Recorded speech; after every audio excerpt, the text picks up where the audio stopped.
Dengan dia, sini kenapa kau buat MBA? Banyak duit. Hantar tu banyak duit.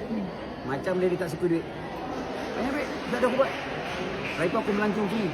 Mana ada doktor melancong tiap-tiap tahun free. Saya tiap-tiap tahun free. Sejak tahun 1997. Tiap-tiap tahun free. Masa saya dekat kerja untuk jaga rakyat tu, saya ambil duit.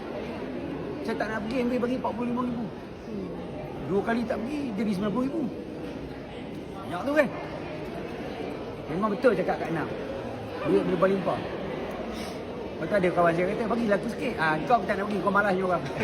Aku pilih orang, aku nak cari orang susah punya, aku nak tolong. Sebab kita bukan boleh makan semua. Ya tak? So, cukup money Allah bagi ambil ni kaya sangat.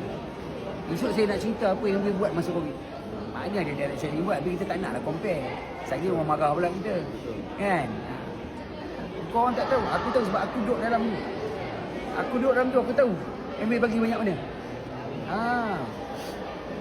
Saya buat MBA 27 tahun. Semua orang boleh buat Kalau Kak Nak boleh buat, you orang boleh buat tak? You can do it. Because everyone ada ketiak busuk, berat ada